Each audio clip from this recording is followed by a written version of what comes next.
Okay, so picking up where we left off on figure 24.4, move into the role of aldosterone-sensitive exchange pumps in the kidneys in determining the potassium concentration in the ECF.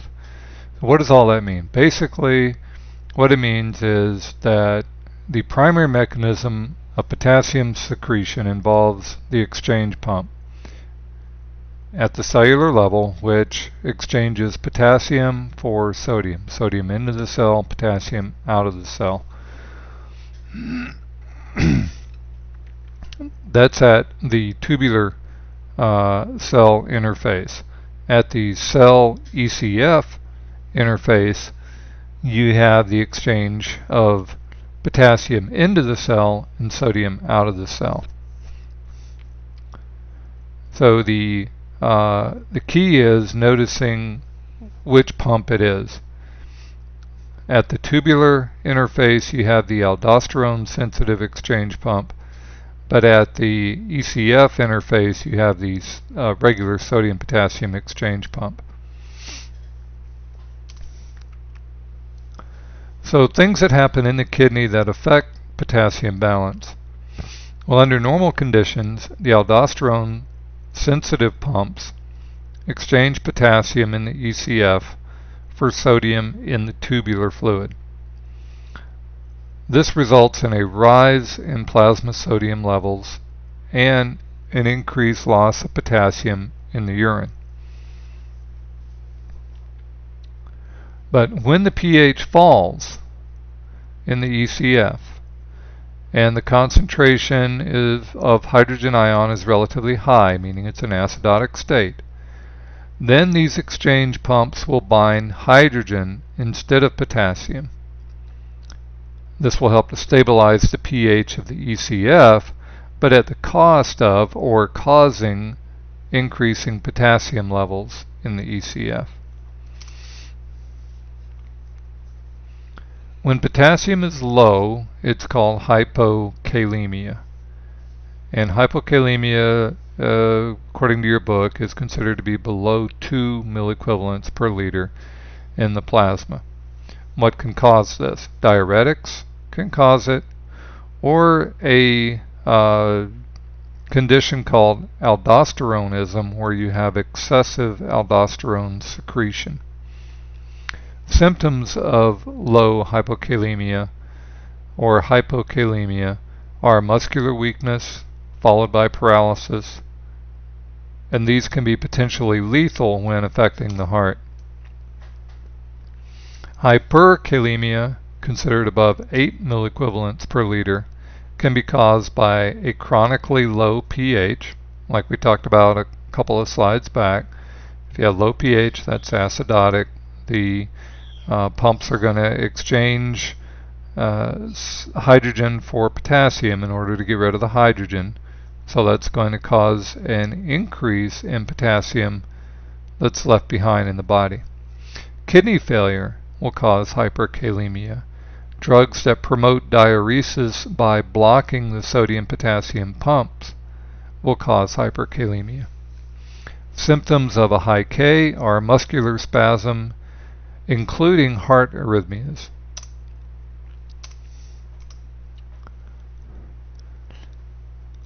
So let's talk about the acid-base balance. When hydrogen production equals hydrogen ion loss, then it's in balance. And as you recall, normal plasma pH is 7.35 to 7.45. So hydrogen ion gains occurs a number of ways. Many metabolic activities produce acids. Carbon dioxide converted to carbonic acid from aerobic respiration. Lactic acid produced from glycolysis. Many ways that produce hydrogen ions, which can cause a relative increase in hydrogen ions. Hydrogen ion losses, respiratory system eliminating CO2, hydrogen ion excretion from the kidneys, and hydrogen ion can be temporarily stored by various buffers, and this will cause a relative decrease in hydrogen ion. So the major factors involved in the maintenance of acid-base balance are in this chart. You have the active tissues continuously generating carbon dioxide, and that in solution will form carbonic acid, so that will produce an acid. Buffer systems can temporarily store hydrogen ion and provide a short-term pH stability. Respiratory system eliminates carbon dioxide, and the kidneys eliminate hydrogen ions. Classes of acids: there are fixed acids, there are organic acids, and there are volatile acids. Fixed acids are just that. They do not leave solution. They remain in the body fluids until kidney excretion. Examples: sulfuric and phosphoric acid. Organic acids, part of cellular metabolism, for instance, lactic acid and ketones. Most are metabolized rapidly, so there's no accumulation. The volatile acids leave the body by external respiration, such as carbonic acid, H2CO3. And like I said, normal pH balance is between 7.35 and 7.45. When the pH is less than 7.35, that is a condition called acidosis, and acidemia refers to when the plasma pH is less than 7.35. So acidosis is a physiological state, but acidemia, that suffix emia, emia, means or refers to the blood. Now, acidemia is more common than alkalemia due to acid-producing metabolic activities. And some of the effects of this are CNS function deterioration, can cause coma, cardiac contractions grow weak and irregular, peripheral vasodilation causes a blood pressure drop.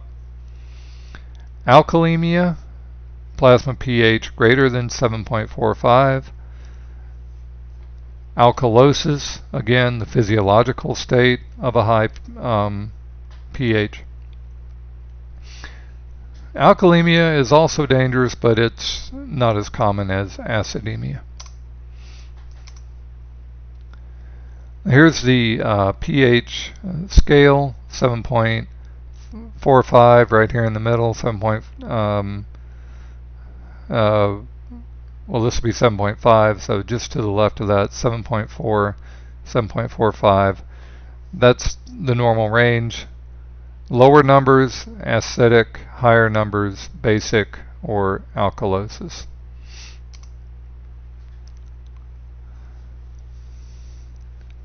The CO2 partial pressure effects on pH, that is the most important factor affecting body pH.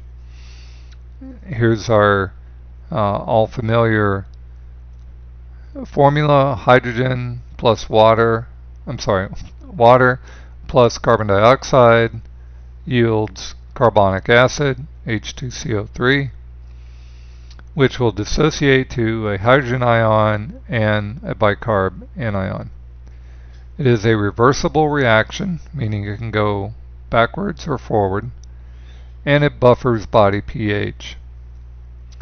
Adjustments in the rate of respiration affect body pH. So if you have a condition that causes a increase in hydrogen ions, so you have a low pH, that's acidosis, your body will increase the rate of respiration in order to blow off those hydrogen ions in the form of CO2.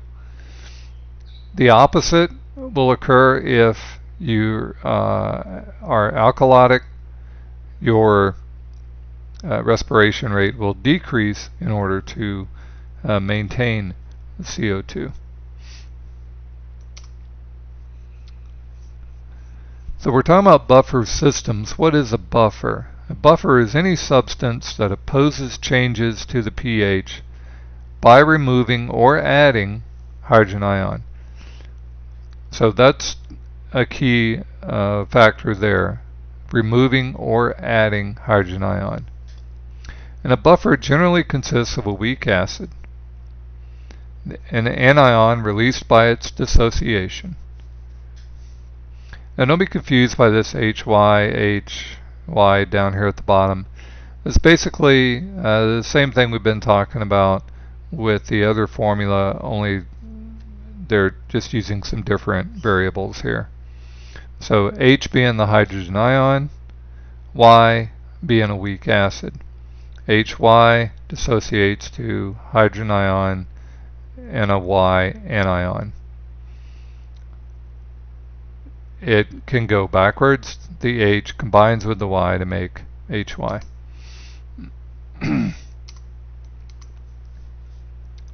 Your body has three major buffer systems, and they all can temporarily affect pH.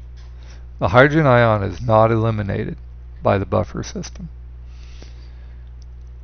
There's the phosphate buffer system, which buffers pH of intracellular fluid and urine. There's the carbonic acid bicarbonate buffer system.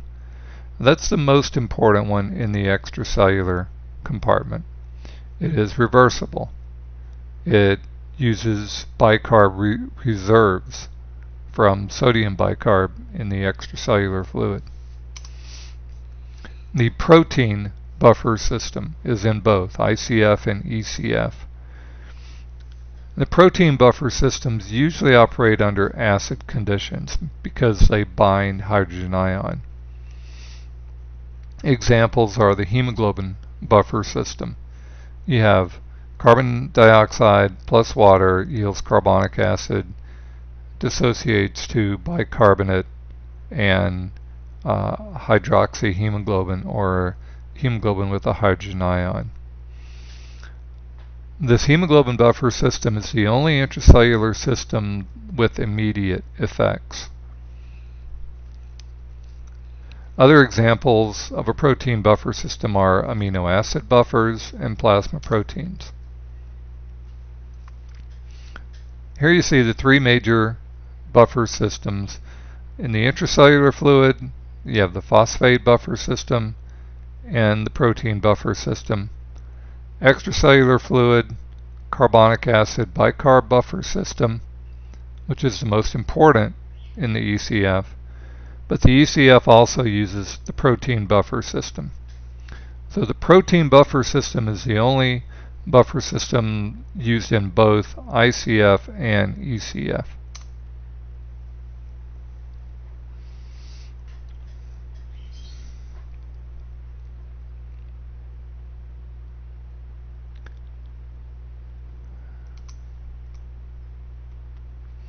So in the hemoglobin buffer system, you have the tissue cells producing CO2.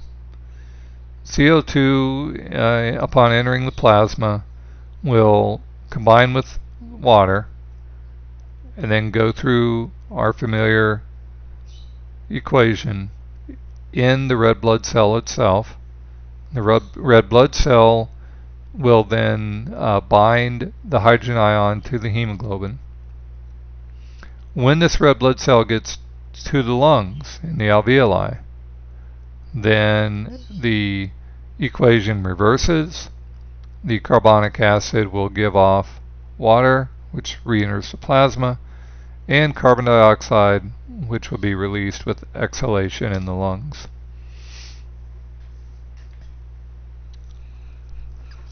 We also said that in the protein buffer system, works, and the way it does is by free amino acids. And the way the free amino acids function are like this. At the normal pH, the carboxyl groups of most amino acids have released their hydrogen ions.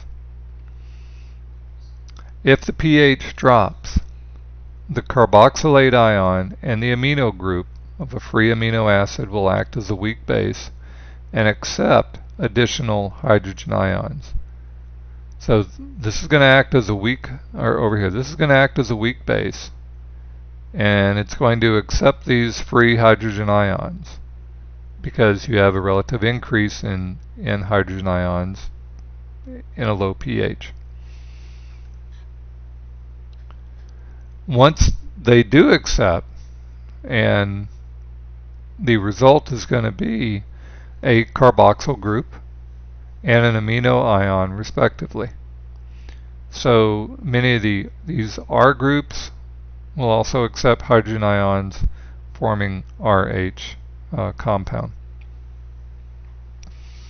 Don't get too bogged down in this mechanism. Is primarily just illustrating a way that the protein buffer system decreases binds the hydrogen ions in order to increase the pH.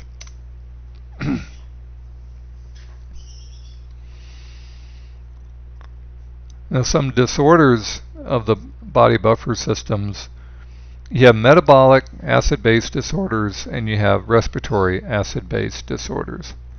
So you can have a metabolic acidosis or metabolic alkalosis. You can have a respiratory acidosis or a respiratory alkalosis. And to make it even more confusing, you can have a little bit of both. In metabolic acidosis, this develops when there are large numbers of hydrogen ions released by organic or fixed acids. This will be accommodated by a respiratory and a renal response. The respiratory response is to blow off CO2, so it increases respiration, blows off more CO2. Renal response in the PCT and DCT is to secrete more hydrogen ions into the urine and to reabsorb bicarb back into the ECF. And you can spend a few minutes looking at these figures in your book, which further illustrates how that's done. Metabolic alkalosis develops when large numbers of hydrogen ions are removed from the body fluids. So the body's removed too much hydrogen ion and has put the body into a state of alkalosis.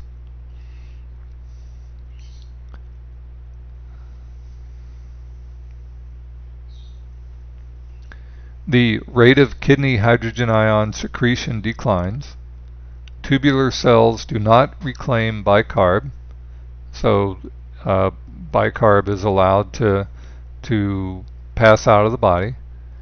The collecting system transports bicarb into the urine and retains acid, because if you're in alkalosis, the way to fix that is to become more acidic, bringing you closer back to a normal pH of 7.45.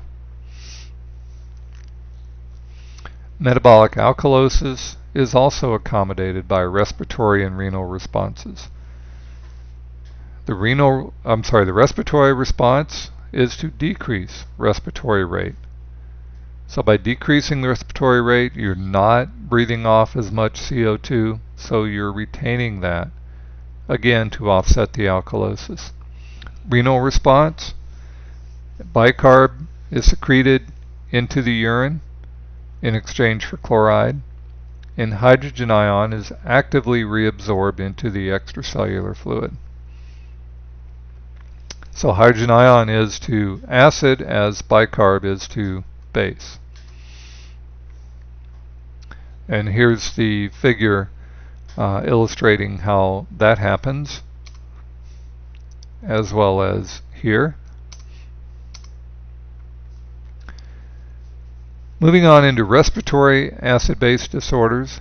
In respiratory acidosis, CO2 generation is outpacing the rate that CO2 is eliminated at the lungs. So you have a relative increase in CO2.